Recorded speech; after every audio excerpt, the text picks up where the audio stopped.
Vamos começar mais um episódio do nosso ChefCast nessa série especial Evolução Financeira, em comemoração ao lançamento do livro Evolução Financeira, escrito por mais de 31 especialistas em finanças. Eu digo mais de 31 porque eu sou o 32º escritor deste livro, né, pessoal?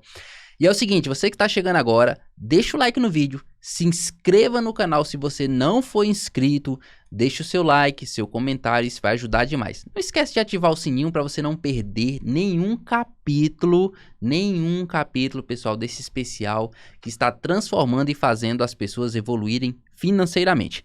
E hoje nós vamos conversar, o nosso assunto de hoje, olha só, adaptação financeira, logo após a nossa vinheta. ChefCast, especial Evolução Financeira. Para conversar sobre adaptação financeira, pessoal, eu trouxe hoje aqui a nossa convidada. Olha só o know-how dessa pessoa. Formada em ciências contábeis, ingressou na carreira bancária sendo especialista em planejamento financeiro e investimentos, além de ter formação em educação financeira. Vamos conversar hoje com Josiane Cipaúba. Tudo bem, Josiane? Tudo ótimo. Que prazer estar aqui com você, batendo esse bate-papo aqui sobre este assunto tão maravilhoso que é finanças, né?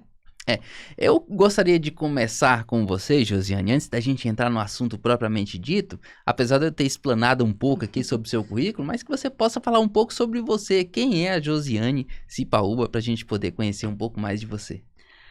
Bom, eu, Josiane Cipaúba, como o Everton falou, sou piauiense, né, apaixonada por finanças, né, comecei fazendo ciências contábeis, né, na graduação, logo em seguida ingressei na carreira bancária, e ainda estou como bancária. Desse período eu trabalhei 9 anos na área de recuperação de crédito, também como gerente de agência, 9 anos. E, recentemente, concluí formação em educação financeira e comecei a falar sobre esse assunto, né, de finanças pessoais, investimentos, no meu perfil Finanças com Razão.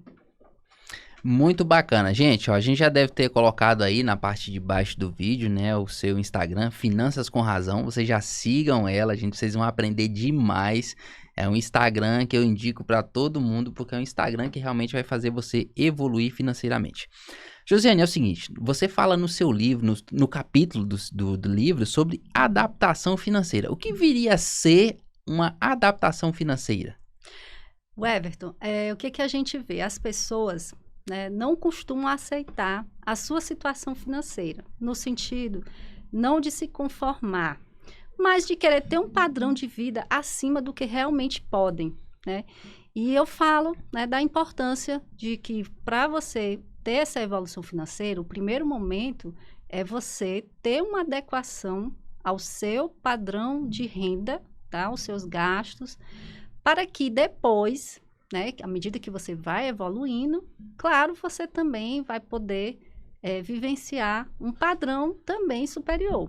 Mas que o primeiro momento é necessário que você tenha consciência da sua situação financeira e que faça os seus gastos, né, de acordo com as suas possibilidades. Eu achei muito interessante o seu capítulo, porque ele é dinâmico e explicativo e tem alguns exemplos nele, né? Você cita ali um casal fictício, né, de jovens, né, que são descontrolados financeiramente. E eu fazendo uma análise assim, comecei a visualizar muitas dessas situações de jovens. Você acha que hoje é um problema grave isso? Jovens que se casam e não sabem se controlar financeiramente, hoje isso no Brasil?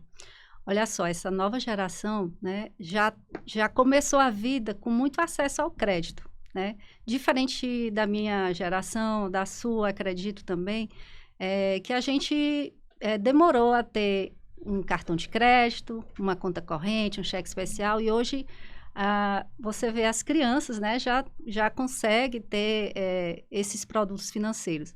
E a gente sabe, né, que o crédito fácil também tem esse lado negativo, né? Se a pessoa não tiver conhecimento de como lidar com o dinheiro, né, ele pode levar para uma situação indesejada. Né? Se você não souber administrar o seu dinheiro, as facilidades que você encontra em bancos, financeiras, né, pode vir a lhe trazer um problema, em vez de ser uma solução. E a gente percebe muito isso. Eu, como gestora de banco, eu percebia muito que as pessoas não sabiam utilizar muitos produtos que eram para facilitar a sua vida e acabava trazendo era um problema. Né? Então, por isso, a grande necessidade de despertar nas pessoas, né, nessa geração, o conhecimento, né, querer aprender mais sobre finanças para não cometer erros que a gente vê que estão cometendo. O crédito fácil, ele realmente gira a roda da nossa economia, mas pode ser um grande vilão, né? Aquela pessoa que pega o seu extrato e não sabe discernir se aquele limite disponível é realmente dele ou não, não é assim? Sim. O que eu digo é o seguinte, não é que o crédito, você ter dívidas é uma coisa extremamente ruim. Depende da forma como você utiliza. Claro que muitas pessoas conseguem utilizar o dinheiro, né, de bancos para fazer a sua renda aumentar. É uma outra situação. Agora, você viver um padrão de vida de R$ 5.000, por exemplo, enquanto você tem apenas 2 ou 3 mil de renda, né, uma hora a situação vai ficar insustentável. Você falou no seu livro também, Josiane, sobre clareza dos objetivos, né? Que seria um primeiro passo aí para uma adaptação financeira. Qual o peso essa clareza no que eu quero de vida vem trazer para as minhas finanças? Olha só, se a pessoa já tem consciência da situação dela hoje, né? Para que ela possa evoluir, ela precisa ter algum interesse, né, que lhe dê a motivação necessária para abrir mão de alguns prazeres, né, do seu presente, né, para tentar evoluir para o futuro. Então, quando você consegue ter isso de uma forma clara, aonde você quer chegar, isso facilita na hora de você fazer o seu planejamento financeiro, na hora de você fazer a execução, porque no momento, né, durante o processo, vão ter muitas distrações, vão ter muitas tentações. Então, para resistir a essas tentações, né, você precisa sempre estar motivado a respeito do seu objetivo. Então, por isso eu menciono a importância de você saber exatamente o que você quer, para que você possa definir todo o processo, né, como você vai chegar a esse objetivo.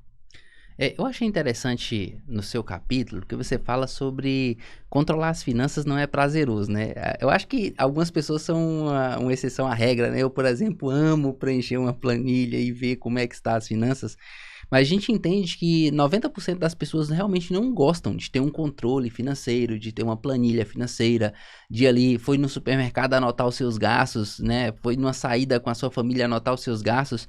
Como fazer para ter motivação para continuar com esse controle que não é prazeroso para a grande maioria das pessoas e a gente não desistir no meio do caminho?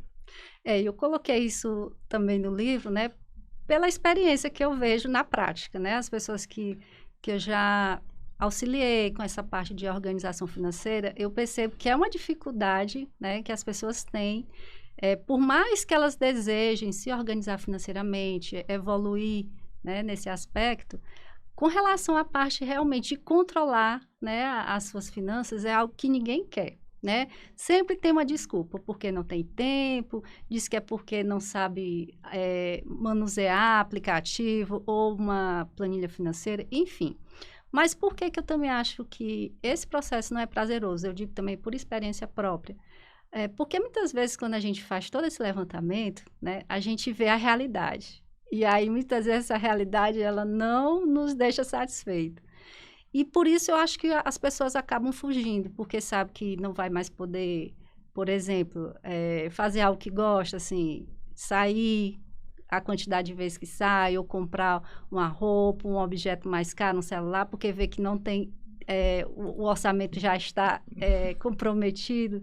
Então, eu acho, assim, que é uma certa fuga, né? As pessoas acabam tendo isso, né? E como a gente, por natureza, o ser humano, ele quer ter experiências prazerosas e isso dificulta, muitas vezes, a pessoa passar por esse processo de organização, porque ela vai ver que a realidade não está muito favorável. Assim, são poucas as pessoas que dizem, realmente eu adoro analisar minhas finanças, parar. A grande maioria tem essa dificuldade, infelizmente.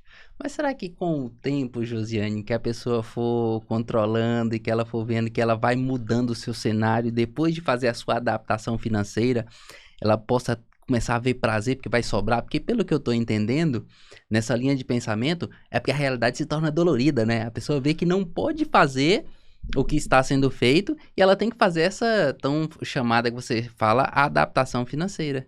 Exatamente, é o início. É como você ir para academia. Às vezes, no início, você não gosta de ir. Aí você vai pegando o hábito, né? E aí, aquele processo se torna prazeroso. Então, o processo de organizar as suas finanças, ele também acaba sendo parecido.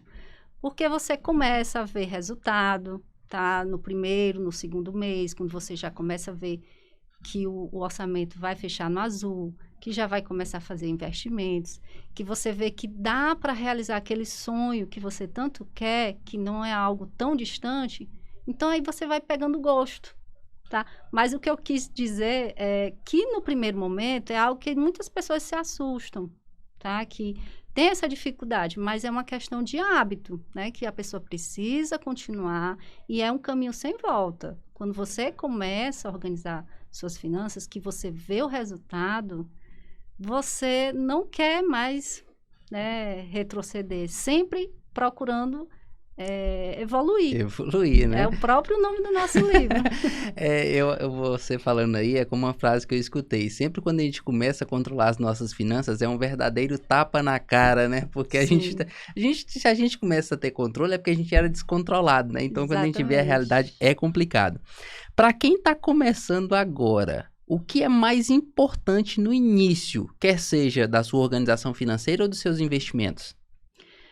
Olha, eu acho, primeiramente, tem que passar por um processo de organização. Por quê? Se você começa a fazer investimentos sem estar com suas finanças organizadas, sem você saber como é que está com relação aos seus gastos, se você está fazendo de forma planejada, embora você comece a investir, mas pode chegar um momento em que aquele investimento tenha que ser utilizado para cobrir um déficit de alguma conta que você não se planejou para fazer. Então, todo aquele esforço de fazer investimentos acaba indo por água abaixo. Então, é interessante, primeiro, arrumar a casa, né? Que eu digo que organizar as finanças é como se você estivesse arrumando a sua casa. E aí, sim, a partir do momento que você consegue fazer tudo se encaixar dentro do seu orçamento, você inicia o seu processo de investimentos. Porque investimentos tem que ser algo constante. Não adianta você fazer um mês e você no outro mês já não fazer. É melhor começar com um valor pequeno, mas que você consiga, né, fazer todos os meses, porque ao longo dos anos, aí sim você vai obter o resultado que você espera. Pegando a sua analogia aí, já para dar uma dica pro pessoal de arrumar a casa, a primeira coisa que a gente faz quando a gente vai arrumar a casa é o quê? Afasta o sofá para um lado, emborca a cadeira em cima da mesa para limpar, não é assim? Não vira aquele caos total? Sim. Geralmente, quando a pessoa vai começar, é um caos total no início, né? Isso Exato. É natural, né, Josiane? Como você diz lá no seu capítulo. E com o tempo, isso vai se organizando. Vocês falam uma coisa muito interessante também, que é uma palavra que eu gosto muito, um termo que eu gosto muito, que chama plano de ação. Quem tem empresa sabe muito mais do que as pessoas físicas sobre plano de ação. Como montar e o que seria esse plano de ação para uma pessoa começar a sua adaptação financeira? Bom, no começo eu falei a respeito da necessidade de você ter objetivos claros, né? Essa questão do objetivo, ela é muito ligada ao sonho, aquela coisa que você tem na cabeça, né? E quando você começa a colocar no papel, aí passa para uma fase realmente de planejamento, né? Você delimita onde você quer chegar e você começa a fazer o desenho, né, do processo. Por exemplo, a pessoa hoje tem 30 anos e quer se aposentar com 60, com R$1 milhão na conta. Como é que essa pessoa, ao longo desses 30 anos, vai acumular esse dinheiro? Então, ela vai começar a desenhar um plano. Quanto que ela vai poder separar todos os meses?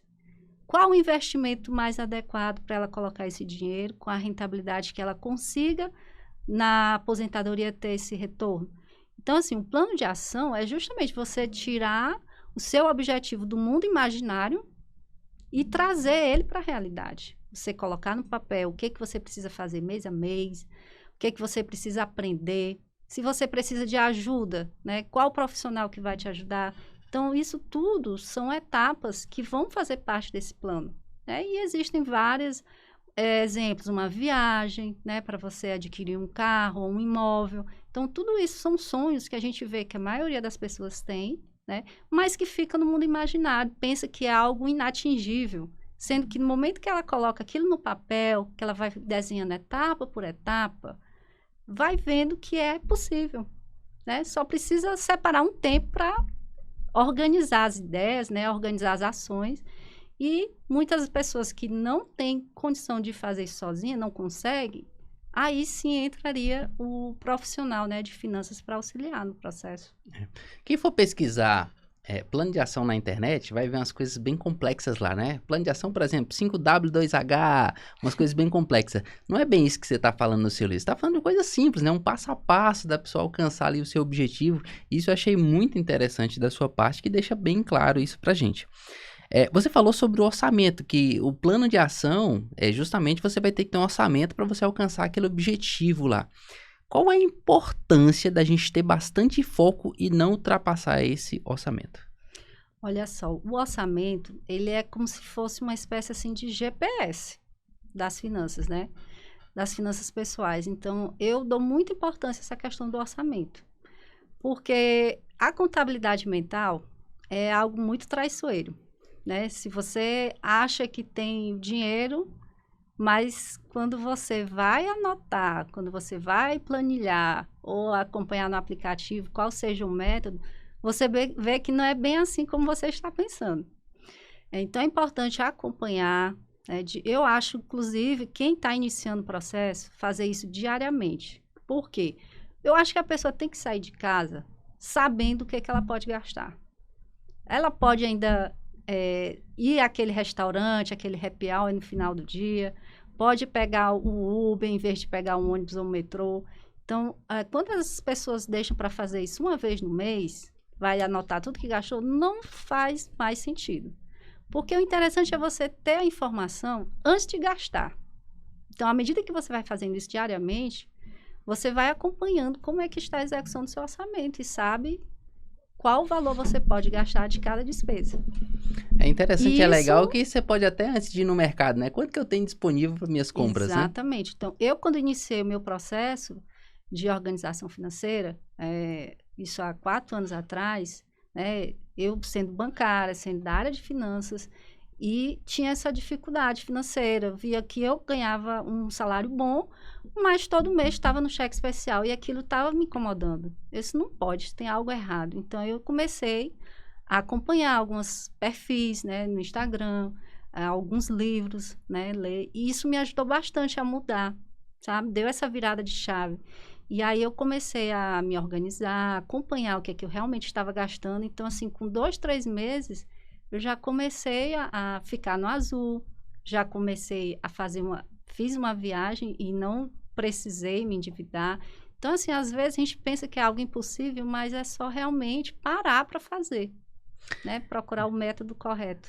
Eu também penso como você, acho que planilha deve ser preenchida diariamente. As pessoas às vezes me perguntam, então você usa planilha até hoje, né? Porque às vezes a gente acaba se evoluindo financeiramente, tem um ganho um pouco melhor, mas eu particularmente uso até hoje e não separo dela, não importa, se eu estiver ganhando daqui um dia 100 mil reais por mês só para os meus gastos, eu vou continuar usando a minha planilha, Exatamente. porque eu acho super importante Pra isso. mim, eu fico perdida quando eu não atualizo, e aí eu quero fazer uma compra, eu fico, meu Deus, será que eu posso?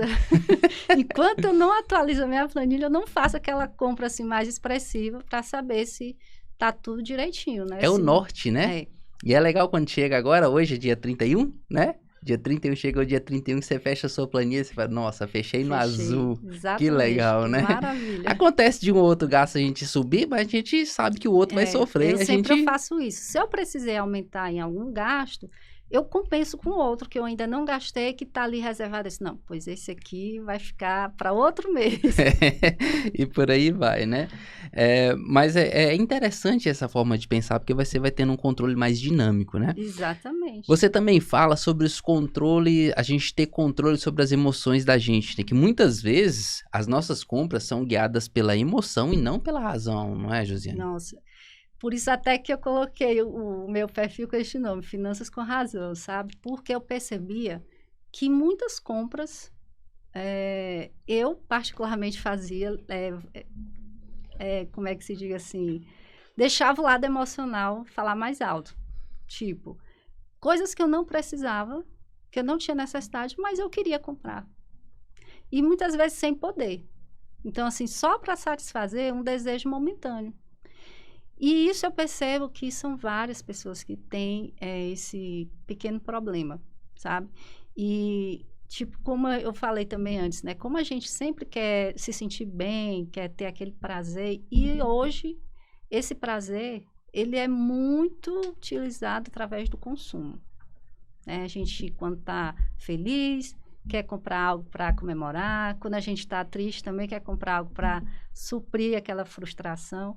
E ainda temos mais um agravante, né? Porque hoje o marketing sabe disso, né? E as empresas exploram isso, né? De uma forma muito favorável a elas. Então, a gente precisa tomar cuidado para não cair dessa tentação, né? São chamados os gatilhos mentais, Exatamente. né? Então, eles utilizam muito os gatilhos mentais para atrair a gente para o consumo, né? Exatamente. Mas é muito bacana a gente estudar sobre isso e entender que muitas vezes a nossa escolha nem é a nossa escolha. A gente que pensa que está escolhendo algo, né? Mas, na verdade, estamos sendo manipulados, né? Pouca coisa assim que a gente compra porque realmente está necessitando. Mas é para satisfazer um desejo momentâneo, ou seu, ou de alguém que você ama, ou para dar satisfação aos outros também, né? Que a gente vê muito isso. Josiane, uma das coisas que eu achei mais interessante que você fala no seu capítulo é sobre nós sermos as nossas prioridades financeiras, né? O que isso quer dizer e como fazer com que, no meu caso, vamos supor, o Everton, eu seja a minha prioridade financeira? Everton, é o seguinte, o ser humano, né, quer realizar todos os seus desejos. E a gente sabe que hoje, considerando o lado financeiro, isso é impossível. Então, uma forma de você tentar deixar o orçamento dentro do que você pode, é você começar a traçar prioridades, né? O que é prioridade para você? O que vai realmente fazer feliz? Então, no momento que você consegue traçar essas prioridades, fica mais fácil para você fazer alguns remanejamentos no teu orçamento. Mas quando eu falo você ser a sua prioridade, eu quis colocar também que você prefira se pagar do que pagar os outros. Não quer dizer que ninguém vai dar calote por aí, deixar de pagar os outros, né? Mas foi assim, uma coisa que eu aprendi com o livro Pai Rico, Pai Pobre, que eu acho que foi de uma importância inenarrável, né? Porque a gente sempre tem aquela ideia, né, de pagar boletos e quando sobra, fazer os investimentos. Aí eu ficava olhando assim, meu contra-cheque. Tanto imposto, tanta coisa que a gente... E aí, por último, sobra o meu. Mas, poxa... quer dizer, eu pago tudo e não sobra nada, porque que eu tenho que pagar várias coisas assim e não fazer meus investimentos.